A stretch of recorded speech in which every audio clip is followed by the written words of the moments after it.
কি লেখা আছে দেখো, বলছে তড়িৎ ক্ষেত্রে দ্বিমেরুকে বিক্ষিপ্ত করতে কৃতকার্য। দ্বিমেরু কি জিনিস? দুটো চার্জ থাকবে, একটা নেগেটিভ একটা পজিটিভ। এই দুটো চার্জ মিলে একটা ডিস্টেন্স থাকবে 2L ডিস্টেন্স, এবং সেই ডিস্টেন্সের থেকে একটা সংস্থা তৈরি করবে। তার নাম কি? দ্বিমেরু বা ইলেকট্রিক ডাইপোল। এবং ইলেকট্রিক ডাইপোলের একটা মোমেন্ট থাকে বা ডাইপোল মোমেন্ট বলি, ওকে আমরা দ্বিমেরু ভ্রামক বলি। এর মান কি পেয়েছিলাম? পি। পি ইকুয়াল টু কত? 2QL। ঠিক আছে, মানে যে কোনো একটা চার্জ ইনটু তাদের মধ্যে দূরত্বটা আমরা জানি। ঠিক আছে, তাহলে সেক্ষেত্রে তোমরা আমাকে বলো যে এই দ্বিমেরুটা কোথায় রাখা আছে? তড়িৎ ক্ষেত্রে। তো চলো আগে একটা তড়িৎ ক্ষেত্র আঁকবো, এবং সেই তড়িৎ ক্ষেত্রের মাঝখানে আমরা রাখবো একটা দ্বিমেরুকে, এবং সেই দ্বিমেরুকে বিক্ষিপ্ত করব। বিক্ষিপ্ত মানে কি বলতো?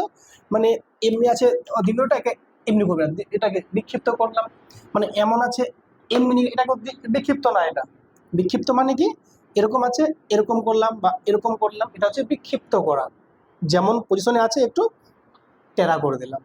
তা ওটাই বলছে তড়িৎ ক্ষেত্রে কোনো একটা দ্বিমেরু আছে, সেই দ্বিমেরুকে বিক্ষিপ্ত করব, তাতে কতটা আমাকে কাজ করতে হবে। ঠিক, তো কাজের তো একটা ফর্মুলা আছে, কি বলো? বল ইন্টু সরণ। তো এখানে তাহলে কি বল প্রয়োগ করতে হবে এবং সরণ গুণ করব। কিন্তু দেখো এখানে সরণ কিন্তু হচ্ছে না, এখানে কিন্তু কি হচ্ছে? বিক্ষিপ্ত হচ্ছে। কিরকম দেখো, ছবিটা আঁকলেই বুঝতে পারবে। তো ধরে নাও যে এটা হচ্ছে একটা ইলেকট্রিক ফিল্ড, লাল।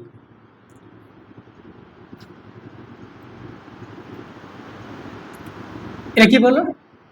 তাহলে এটা ই, তাহলে নিশ্চয়ই এটা ই এর দিক। তাহলে বলো তো কোন দিকে ভোল্টেজের মানটা বেশি হবে বা ইলেকট্রিক ভোল্ট বেশি হবে? এই সাইডটা নাকি এই সাইডটা? এই সাইডে বেশি হবে, এই সাইডে কম হবে। কেন? কারণ এদিক থেকে বল প্রয়োগ করছে, আর যদি আমি এদিক থেকে কোনো আধানকে নিয়ে আসি, তো এখানে আনতে অল্প শক্তি লাগবে, আরো কাছে আনলে আরো শক্তি বেশি, আরো কাছে আনবো আরো শক্তি বেশি লাগবে। ঠিক আছে, এই ইলেকট্রিক ফিল্ডটা কেমন আছে? সুষম আছে। তো এই তড়িৎ ক্ষেত্রের মধ্যে দ্বিমেরুকে আমি রাখছি একটা। তো এটা ধরে নাও একটা যে কোনো দ্বিমেরু, এটা একটা দ্বিমেরু মনে করো, এটা একটা দ্বিমেরু। স্যার আপনি কেন রাখেন বাঁকা করে? সোজা তো রাখতে পারতেন, রাখতেই পারতেন, আমার ইচ্ছে। ঠিক আছে, চলো তাহলে বলো তো এই দ্বিমেরুটা এই ইলেকট্রিক ফিল্ডের সাথে একটা কোণ করে হেলে আছে। তো কোনটা কোণ? তোমরা বলবে স্যার এই কোণটা হেলে আছে, এই কোণটা কত?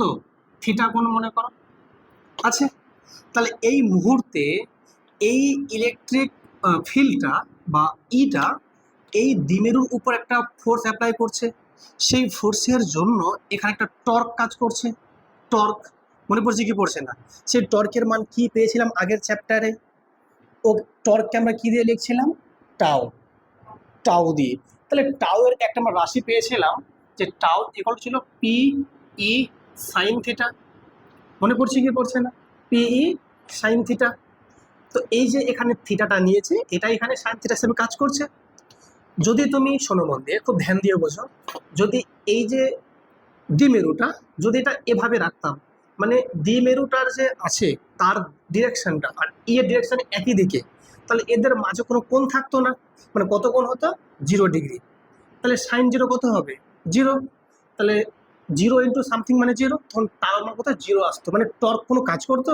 করতো না। তাহলে এরকম রাখা আছে, এরকম রাখা আছে একটা লাইন, আর আমি এদিক থেকে আমি গুলি ছুড়ছি, লাগবে লাইনটাতে? লাগবে না।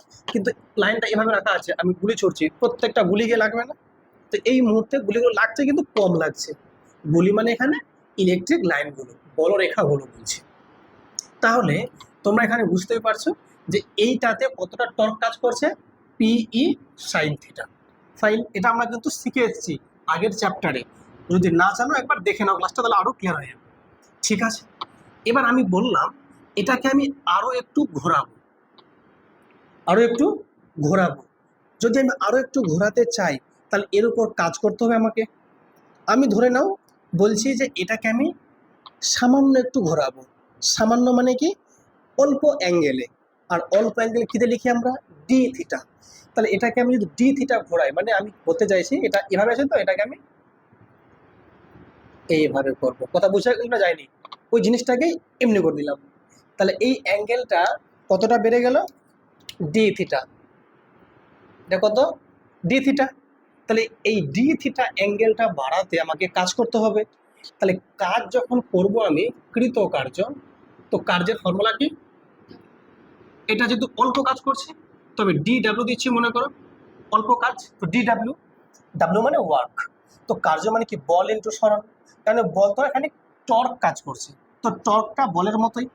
দেখো যখন ওখানে সরণ হচ্ছিল, এখানে সরণ না, এখানে কি কৌণিক ডিসপ্লেসমেন্ট হচ্ছে, মানে এখানে কোণ বরাবর ঘুরছে। তো সরণ না কি লিখবো আমরা এখানে বলো? ডি থিটা লিখবো, ডি থিটা লিখবো, মানে কতটা সরে যাচ্ছে। তো টর্কটা কত? পিই সাইন থিটা ইন্টু কি?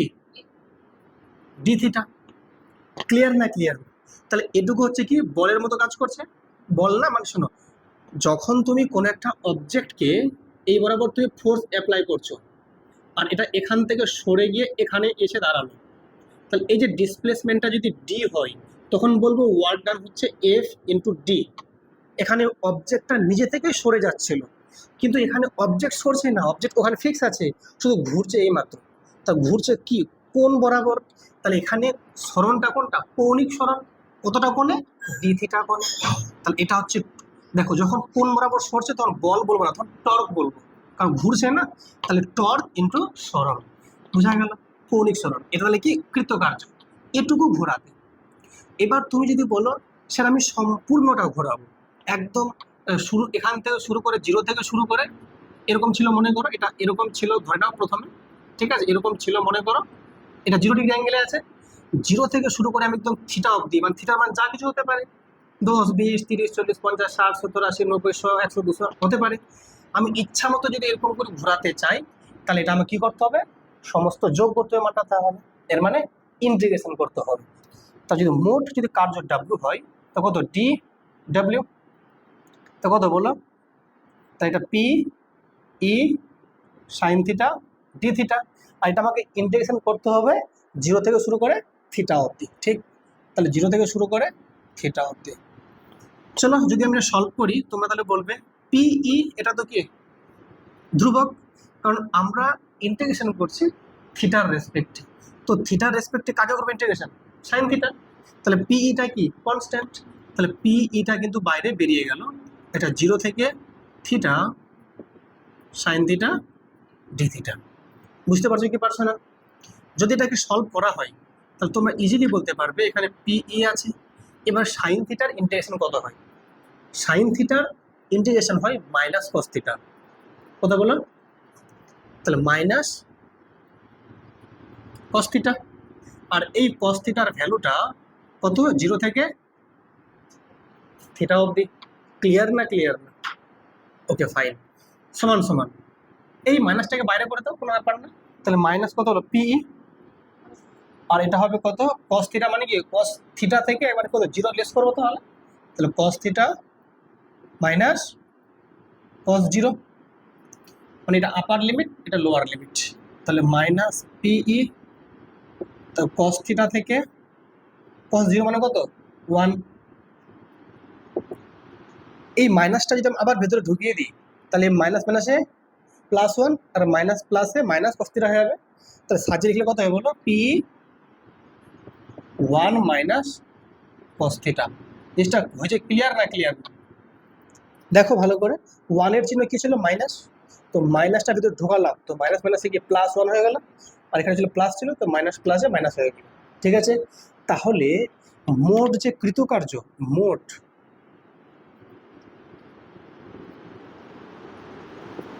যে কৃতকার্য ডাব্লু এর মান কত পেলাম? তোমরা বলবে W equal to P E 1 minus cos theta. বুঝতে পেরেছো?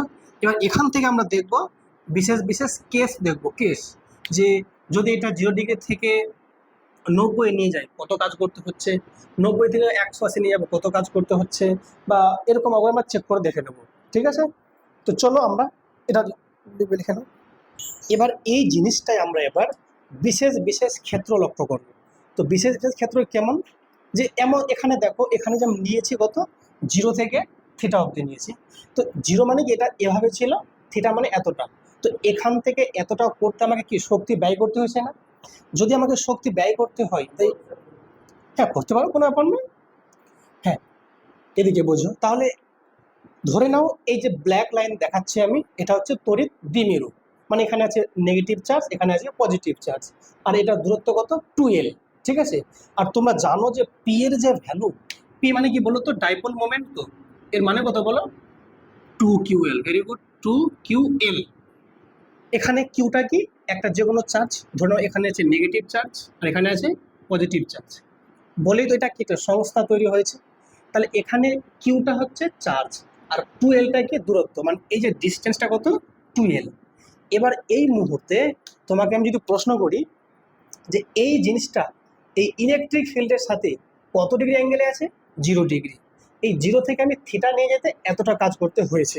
যদি এমন বলি আমি যে এটা আমি 0 থেকে নিয়ে যাবো 90 ডিগ্রি, কত 90 ডিগ্রি, তাহলে ছিল এভাবে, আমি এভাবে মানে ঘোরাতে ঘোরাতে ঘোরাতে ঘোরাতে এরকম জায়গায় নিয়ে আসবো, এরকম জায়গায়। তাহলে কাজ করতে হবে কি হবে না, কাজ করতে হবে। তখন আমরা যে ইন্টিগ্রেশনটা করব, তাহলে কত থেকে কত অবধি, 0 থেকে 90 ডিগ্রি অবধি। Very good. তাহলে তখন কত ভ্যালু আসছে চেক করে দেখি।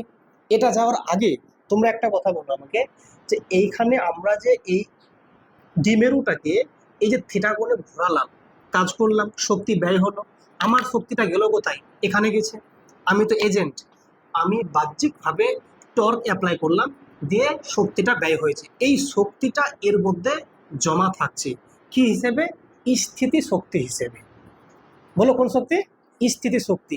সেই স্থিতি শক্তির মানটাই এই, তাহলে যেটা কাজ আমার করতে হলো, আমার শক্তি ব্যয় মানে কি কাজ, শক্তি মানে কি কার্য, আমি কতটা কাজ করেছি এই কাজটা, তাহলে এই কাজটাই কি শক্তির মান। তাহলে যদি বলা হয় কৃতকার্য ও স্থিতি শক্তি, ও স্থিতি শক্তি দুটো একই না আলাদা, অবশ্যই একই জিনিস, কারণ আমার কাজটাই শক্তি হিসেবে জমা থাকছে ওই দ্বিমেরুর মধ্যে, তাই এটার নাম স্থিতি শক্তি। আর এই স্থিতি শক্তিকে আমরা কি দিয়ে লিখি, ইউ দিয়ে। তাহলে বলো ইউ এর ভ্যালু কত হলো, তাহলে পিই 1 মাইনাস কস থিটা। বুঝতে পেরেছ? এবারে যদি বলি বিশেষ ক্ষেত্র,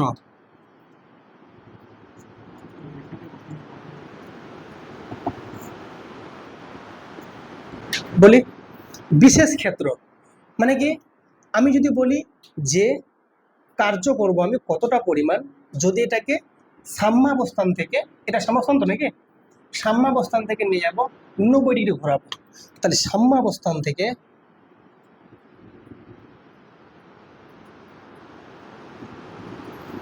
90 ডিগ্রি কোণে ঘোরাতে কৃতকার্য। তাহলে তখন আমরা এই যে কার্যের মানটা যে পাবো, ডাব্লিউর মানটা যে পাবো, তখন আমরা কিন্তু এই যে সাইন থিটা মানে পিই সাইন থিটা যে করবো ডেরিভেটিভ, সরি ইন্টিগ্রেশন, কত থেকে কত অবধি, 0 থেকে 90 ডিগ্রি অবধি। ক্লিয়ার না, ক্লিয়ার না? তাহলে যে মানটা আমরা পাবো, তো কত পাবো বলো, দেখো, আচ্ছা সাইন থিটা কত ইন্টিগ্রেশন, মাইনাস কস থিটা, তাহলে মাইনাস পিই কস থিটা, এটা হয়ে যাবে কত, 0 থেকে 90 ডিগ্রি অবধি। তো কত বলো, তাহলে মাইনাস পিই কস 90 মাইনাস কস 0, তাহলে মাইনাস পিই কস 90 এর মান কত, 0, কস 90 0 ডিগ্রি, এ মানে কস 90 ডিগ্রি মান 0, আর মাইনাস কস 0 এর মান 1। তো দেখো এটা 0 তো কোনো দাম নাই, তো -1 মাইনাস মাইনাসে কি প্লাস হয়ে যাবে না, তো কত বলো পিই হবে শুধুমাত্র, তাহলে বুঝলে কত পেলাম, তাহলে পিই। তাহলে বলো একটা সংস্থাকে 0 থেকে 90 ডিগ্রি ঘোরাতে কাজ কত হলো, পি। বুঝতে পেরেছো না পারোনি? এবার যদি বলি আমি এটাকে, যদি আমি সাম্যাবস্থান থেকে 180 ডিগ্রি ঘোরাই, 180 ডিগ্রি, তা কত লিখবো, 0 থেকে 180 ডিগ্রি, পারবো না করতে? তা 0 থেকে যদি 180 করি মান, তাহলে তোমরা বলো আমাকে এখানে কত হবে, কস 180, minus cos zero. Cos x রাশির মান কত? -1। কত? এটা -1 আর এটা হতো -1, তাহলে -2 হলো, তাহলে মাইনাস মাইনাসে +2p। তাহলে এটাও পেয়ে গেলাম। যদি এটা সাম্যাবস্থান থেকে কত 180 ডিগ্রি মানে কোণে ঘোরাই, তাহলে সেক্ষেত্রে কত ডাব্লুর মান? তাহলে তখন বলবে যে -PE cos 180 degree minus cos 0 degree. তাহলে সেক্ষেত্রে কত পেয়ে যাচ্ছি বলো? -PE ইন্টু -1 -1, এর মানে এটা -2 হয়ে গেল, মাইনাস মাইনাসে প্লাস, তাহলে 2p ইন্টু ই। দেখো সাম্যাবস্থান থেকে 90 পিই, কিন্তু সাম্যাবস্থান থেকে 180 ডিগ্রি 2p মানে ডবল হয়ে গেল। ঠিক বুঝে গেছে ব্যাপারটা? আচ্ছা, বিশেষ ক্ষেত্র পেলাম দুটো, তো আরেকটা আছে, যদি অলরেডি এতটা কোণে আছে, θ1 কোণে আছে, আর নিয়ে যাবো θ2 কোণে, কত কাজ করতে হবে, এটা একটা ব্যাপার। চলো সেটাও দেখছি। তাহলে এটা আমি তাহলে এই জায়গাটা মেটাচ্ছি। তাহলে দেখো, বিশেষ ক্ষেত্র যদি বলে θ1 থেকে θ2 কোণে ঘোরাতে কতটা কার্য করতে হয়েছে।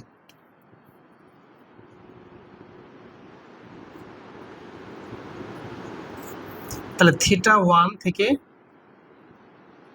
θ2 কোণে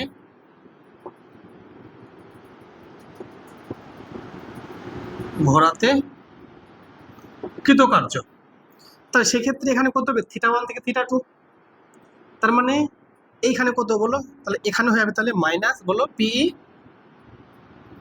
cos, এটা থিটা না, থিটা, এটা θ1 থেকে θ2, তাহলে এখান থেকে এটা লেস করবো আমরা, তাহলে θ2 মাইনাস cos θ1, এই মাইনাস এর ভিতরে ঢুকিয়ে দিই, তা কত বলো? তাহলে PE cos θ1 মাইনাস cos θ2। ব্যাপারটা বোঝা গেছে না যায়নি? মানে এই যে মাইনাসটা ভেতরে ঢোকালাম, তো মাইনাস মাইনাস এখানে প্লাস cos θ1 হয়ে গেল, আর মাইনাস প্লাসে মাইনাস cos θ2। তাহলে এইটাই হচ্ছে আমাদের θ1 থেকে θ2 কোণে ঘোরাতে কৃতকার্য। বুঝে গেলে? তাহলে তড়িৎ ক্ষেত্রে দ্বিমেরুকে বিক্ষিপ্ত করতে কৃতকার্যের মান জেনে গেলে না? তোমরা একটা কথা খেয়াল রাখবে, -PE 1 - cos θ, এটা হলো কৃতকার্য। আর টর্ক বললে PE sin θ। ডান? বুঝো, একদম ভালো করে বুঝো। যখনই কোনো নতুন জিনিস শুরু করছি, একদম মনটা 100% দিয়ে দাও, তার দেখবে খুব ইজি লাগবে। দেখো, দেখলেই বুঝতে পারবে। দেখো, অ্যাকচুয়ালি আমি বারবার এই লাইনটাতে বেশি ফোকাস করছি না, কারণটা কি জানো? কারণ পরীক্ষার হলে তোমাকে এইরকম লাইন তুলে একটা কোশ্চেন দেবে, তোমাকে এই কোশ্চেনটা তোমাকে মানে ভালো করে পড়বে, আর তোমাকে মানে তখন তোমাকে ব্যাপারটা গুছিয়ে তোমাকে বুঝে নিজে লিখতে হবে। ওই জন্য আমি চাই সবসময় এরকম লাইন বেস যদি মানে বোঝার চেষ্টা করো প্রত্যেকটা শব্দের মানে খুঁজে, তাহলে দেখবে ব্যাপারটা পরীক্ষার হলেও এরকমই মনে হবে। যখন তুমি বাড়তে পড়ছো যেমনটা মনে হচ্ছে ঠিক তেমনটাই মনে হবে। তো ধরে নাও পরীক্ষা এসছে, মনে করো কি পরীক্ষা এসছে কোশ্চেন, যে তড়িৎ ক্ষেত্রে কোনো একটা আহিত বস্তু তার গতিশক্তির কেমন পরিবর্তন হয়, বা সে কতটা গতিশক্তি লাভ করে, বা বা গতি কতটা হতে পারে, গতিবেগের কি পরিবর্তন হলো, বা শক্তি কতটা হ্রাস হলো, এই টাইপের প্রশ্ন যখন থাকবে তখন তুমি নিজে নিজে বুঝতে পারবে কি করতে হবে। দেখো, তড়িৎ ক্ষেত্র বলেছে, বলো কি বলেছে? তাহলে প্রথমে আমার কাজ হবে একটা তড়িৎ ক্ষেত্র আঁকা। ঠিক, তাহলে এটা হচ্ছে প্রথমে একটা তড়িৎ ক্ষেত্র।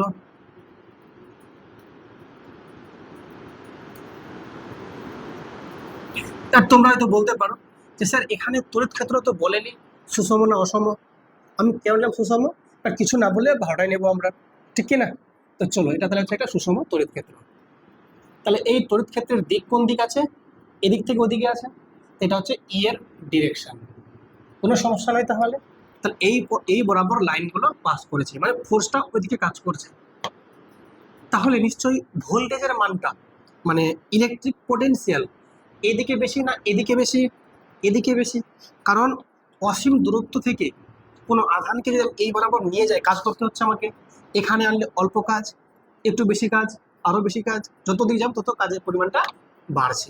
যত বেশি কাজ করতে হচ্ছে তত শক্তি ব্যয় হচ্ছে, আর সেই শক্তিটা জমা থাকছে কার মধ্যে? সেই আধানটার মধ্যে, কোন বলে স্থিতিশক্তি হিসাবে। ঠিক, তাহলে এটা একটা আধান হতে পারে বা কোনো দ্বিমেরু হতে পারে বা আধান সংস্থা হতে পারে, যাই হোক না কেন। তাহলে তড়িৎ ক্ষেত্রে আহিত বস্তুর গতিশক্তি, আহিত বস্তু মানে কি, চার্জ থাকবে এমন বস্তু। চলো একটা চার্জকেই নিচ্ছি, মনে করো একটা বস্তু আছে, ওর মধ্যে একটা চার্জ আছে মনে করো। তো এটা ধরুন একটা চার্জ, খুব মন দিয়ে বোঝো কোনটা চার্জ, এইটা মনে করো একটা চার্জ। যদি আমি চার্জটাকে রেখে দিই, এটা একটা কিউ চার্জ মনে করো, কত চার্জ বলো, কিউ চার্জ। তাহলে এই কিউ চার্জটার উপর এদিক থেকে একটা ফোর্স অ্যাপ্লাই হবে কি হবে না, হবে না? কারণ এই চার্জটা কোথায় রাখা আছে, তড়িৎ ক্ষেত্রে। দেখো আহিত বস্তু কোথায় রাখা আছে, তড়িৎ ক্ষেত্রে। তড়িৎ ক্ষেত্র মানে কি, এই দিক থেকে একটা ফোর্স কাজ করছে ওই দিকে, যদি ফোর্সটা আমি দিই তাহলে এই আধানটা এই বরাবর যাবে কি যাবে না, অবশ্যই একটা মুভমেন্ট থাকবে। তাহলে এই আধানটা এই দিক বরাবর ছুটবে। তাহলে এখান থেকে এই দিকে মনে করো ও ছুটে যাচ্ছে, কে ছুটে যাচ্ছে, আধানটা। কেন, ওর উপর একটা ফোর্স কাজ করছে, কি বলো, ফোর্স কাজ করছে। আর এই ফোর্সটার জন্য আধানটা এদিক থেকে এদিকে আসবে। যদি এদিক থেকে ওদিকে যায়, তাহলে এই দুটো বিন্দুর মধ্যে বিভবের পার্থক্য আছে না নাই, অবশ্যই আছে। এখানে বিভবটা বেশি, এখানে কম, ঠিক। তাহলে এখানে যখন বিভবটা বেশি, এখানে বিভবটা কম, বলেই তো ওদিকে ঠেলছে ওকে। তাহলে এটা উচ্চ বিভব, এটা নিম্ন বিভব। তার মানে আধানের গতি কোন দিকে, উচ্চ বিভব থেকে নিম্ন বিভবের দিকে। এই কথাটা তাহলে লিখি এখানে আমি, আধানের গতি উচ্চ বিভব থেকে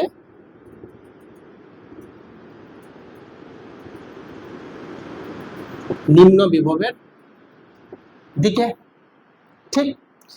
তোমরা একটু খেয়াল করো, ভালো করে খেয়াল করো, যখন তোমরা ক্লাস 11-এই ছিল সম্ভবত, যে ক্লাস 9-এও ছিল, কোনো একটা অবজেক্টকে যদি আমি উপর দিকে ছুড়ি এটাকে, তো যত উপর দিকে যাবে, তো এখানে যে স্পিডটা থাকবে, যত উপর দিকে স্পিডটা বাড়বে না কমবে, ওর কমবে, কমতে কমতে একটা সময় থেমে যাবে না, একটা মানে ফ্র্যাকশন সেকেন্ডের জন্য থেমে যাবে, বলতে আবার ব্যাক করবে। তো যখন উপর থেকে যখন আসবে একটা বস্তু, যদি একে আমি উপর থেকে ছেড়ে দিই, যদি উপর থেকে নিচে নামে, তাহলে অভিকর্ষের টানে যখন এই বস্তুটা নিচের দিকে নামবে, তাহলে সময়ের সাথে সাথে স্পিডটা বাড়বে কি বাড়বে না, তাহলে এর যে গতিশক্তিটা বাড়ছে, কি বাড়ছে বলো, গতিশক্তি বাড়ছে। কিন্তু উপরের মুহূর্তে এর যে গতিশক্তি সবথেকে কম ছিল, আর যখন পড়ে যাওয়ার জাস্ট আগের মুহূর্তে, মাটিটা ছুঁয়ে যাওয়ার ঠিক আগের মুহূর্তে সব থেকে বেশি কী থাকছে, গতিশক্তি। তাহলে কোনটা জায়গায় স্থির শক্তির মানটা সব থেকে বেশি, একদম পিক পয়েন্টে সবচেয়ে উপরে। তাহলে বোঝো এখানে সব থেকে বেশি কার মান, স্থির শক্তি। আর যদি বলি গতিশক্তির মান কত, 0। এবার এই যখন নিচে নামছে, স্থির শক্তির মানটা কিন্তু কমছে আর গতিশক্তির মানটা বাড়ছে। তাহলে একটা সময় তাহলে এ যতটা শক্তি হারাচ্ছে, মানে একটা হচ্ছে স্থিতি শক্তি, আরটা হচ্ছে গতিশক্তি। মানে যখন একটা অবজেক্ট উপর থেকে নিচে পড়ছে, যতটা ও স্থির শক্তি হারাচ্ছে, ঠিক ততটাই পরিমাণ গতিশক্তিও পাচ্ছে, বাড়ছে। এটা যত কমছে, এটা তত বাড়ছে, সমান পরিমাণে, ঠিক। তাহলে এবার তোমরা আমাকে বলো, এই আধানটা ধরে নাও এখানে এখানে এটা এ বিন্দু, এটা বি বিন্দু, আধানটা এ বিন্দু থেকে চলে গেল বি বিন্দুতে। তো দুটো বিন্দুর মধ্যে একটা কি আছে, ভোল্টেজের পার্থক্য আছে বা বিভব প্রভেদ আছে। আমি ধরে নিচ্ছি সেটা হচ্ছে ভি, কত বলো বিভব প্রভেদ, ভি। তাহলে নিশ্চয়ই এই ভি বিভব প্রভেদে আধানটা এখান থেকে যে এখানে গেল, এর শক্তিটা হারালো না পেলো, শক্তিটা হারালো। কেন, যখন আমরা এদিক থেকে কোনো বস্তুকে নিয়ে আসি, তখন ওর মধ্যে শক্তি জমা হয়, যেটা একটু আগে দেখলাম। কোনো বস্তুকে, আধানকে যখন আমি তড়িৎ ক্ষেত্রে আনছি অসীম দূরত্ব থেকে, ওর মধ্যে একটা কাজ করতে হচ্ছে বাইরের এজেন্টকে, সেই কাজটাই শক্তি হিসেবে জমা থাকছে আধানটার মধ্যে। কিন্তু এখানে আমি হাত ছেড়ে দিয়েছি, তার মানে কি এটা নিজে নিজে যাচ্ছে ওদিকে না, তো নিজে নিজে যাচ্ছে মানে কি শক্তিটা ব্যয় হচ্ছে না, শক্তিটা কি এখানে যেটা জমা ছিল সেটাও নষ্ট করছে। তাহলে শক্তিটা কমছে না বাড়ছে, কমছে।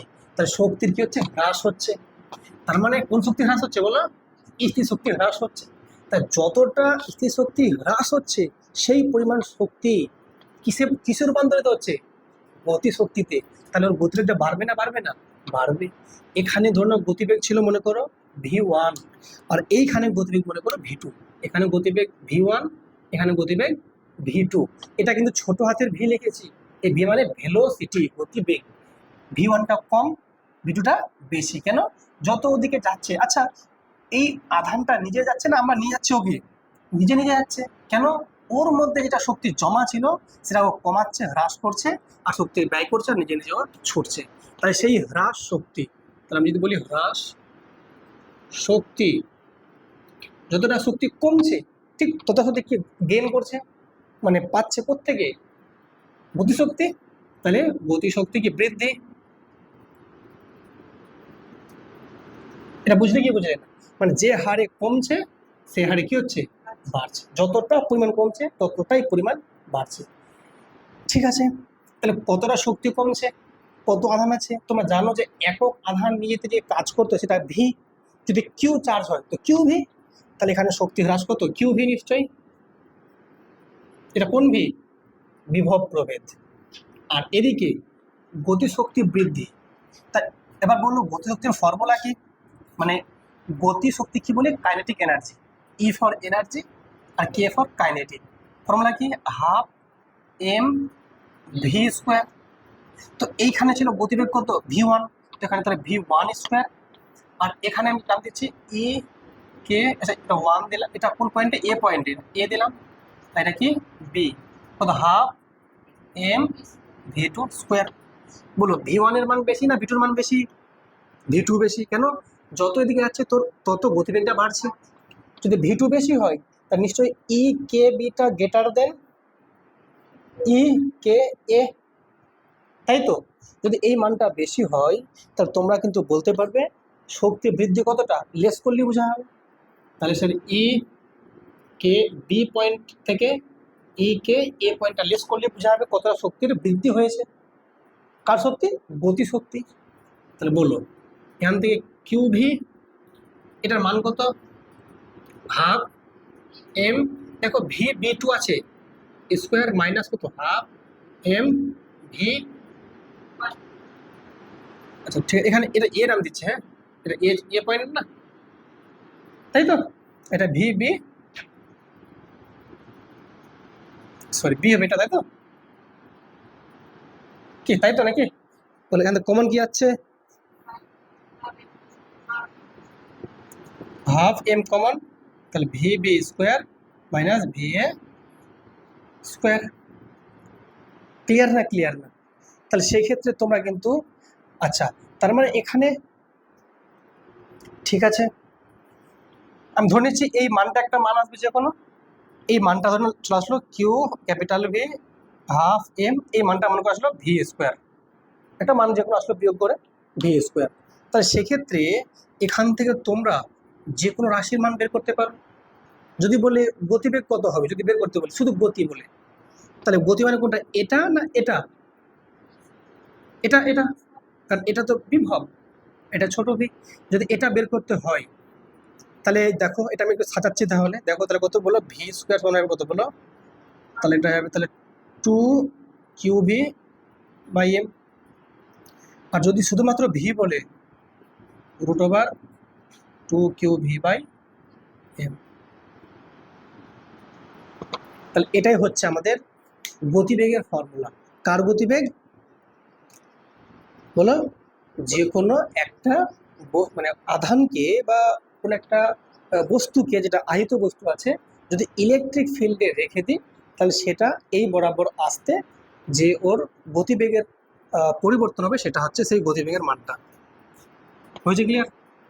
আচ্ছা এবার এখান থেকে আমরা এটা এটা এটা একটা আধান না, কিউ আধান। তো আধানটা কিউ না নিয়ে আধানটা আমি তো যে কোনো একটা কিসের আধান নিতে পারি? ইলেকট্রন আধান নিতে পারি। কার বলো? ইলেকট্রন আধান নিতে পারি। যদি একটা আধান হয় ইলেকট্রনের, ঠিক আছে, তো একটা ইলেকট্রনের আধান মানে কি ই। তো একটা ইলেকট্রনকে যদি আমি এখানে ছেড়ে দিই তাহলে এর অনুসারে মুভমেন্ট হবে। তাহলে এই যে এক, এটা কত? এক, এটা ধরে নাও এটা ভি, তো এটা মনে 1 ভোল্ট আছে। তাহলে 1 ভোল্ট বিভব প্রভেদের মধ্যে যদি মানে একটা ইলেকট্রনকে নিয়ে যেতে হয়, তাহলে ওখানে যে তার শক্তিটা ব্যয় হবে বা মানে আমাকে ব্যয় করতে হবে এজেন্টকে, কিংবা ও নিজে শক্তি ব্যয় করবে, সেই শক্তির মানটা কত হবে? সেই শক্তিটাকে বলছি আমরা 1 ইলেকট্রন ভোল্ট। ব্যাপারটা বলি, 1 ইলেকট্রন ভোল্ট শক্তি, এটা কোন শক্তিটা? ভালো করে লক্ষ্য করো, আমি ই দিচ্ছি আবার ভি দিচ্ছি। তো দেখো আলটিমেটলি এখানে একটা আধান এই পয়েন্ট থেকে এই পয়েন্টে এসছে, শক্তির ব্যয় হয়েছে বা শক্তি হ্রাস করেছে। কেন? ওর মধ্যে জমা শক্তি খরচ করেছে আর দিয়ে এখান থেকে এখানেও এসছে। তো সেই শক্তিটার মান কখন হবে 1 ইলেকট্রন ভোল্ট? যদি এই আধানের মানটা হয় একটা ইলেকট্রনের সঙ্গে সমান, আর ভোল্টেজের যে পার্থক্যটা ভি এর যে মানটা, সেটা যদি হয় 1 ভোল্ট, তাহলে সেই যে শক্তিটা তার নামই হচ্ছে 1 ইলেকট্রন ভোল্ট শক্তি। বুঝতে পেরেছ? যদি প্রশ্ন আসে যে 1 ইলেকট্রন ভোল্ট শক্তি কাকে বলা হয়, তা কি বলবে? যে একটি ইলেকট্রনকে বা একটি ইলেকট্রনের সমান আধানকে 1 ভোল্ট বিভব প্রভেদের মধ্য দিয়ে নিয়ে যেতে যে পরিমাণ কার্য করতে হয়, সেই কার্যকে বা শক্তিকে, কার্যশক্তি দেখে জিনিস, সেই কার্যকে বা শক্তিকে বলা হয় 1 ইলেকট্রন ভোল্ট শক্তি। তাই এর মানটা কত তাহলে? তাহলে তোমরা বলবে 1 ইলেকট্রন ভোল্ট মানে কি? একটা ই ইন্টু একটা ভি। তাহলে একটা ই ইন্টু একটা ভি। তো ই এর মান কত? তোমরা জানো 1.6 10⁻⁻19 কুলম। ই এর মান পেয়ে গেলাম। আর ভি মানে কত বললাম? 1 ভোল্ট। তো একই হবে তাহলে নিশ্চয়। কত পেলাম গুণ করে? 1.6 10⁻⁻19, যেহেতু ইভি বলছে ইলেকট্রন ভোল্ট। বুঝতে পেরেছ? তাহলে এটা ইভ না লিখে না জুল লেখো। কেন বলো তো? কারণ ইলেকট্রন ভোল্ট যে শক্তিটা পেলাম, এটা তো এসআই তে একক, বলো। এটা কুলমটা কি এসআই, আর ভোল্টটা কি এসআই। তো শক্তির এসআই একক কি? জুল। এটা জুল লিখবে, 1.6 10⁻⁻19 জুল। একে 10⁻7 গুণ করে আর বানাতে পারো। যদি বলো 1.6 10⁻⁻19 ইন্টু 10 কত বলো 7, তাহলে আর হয়ে যাবে 1.6 10⁻12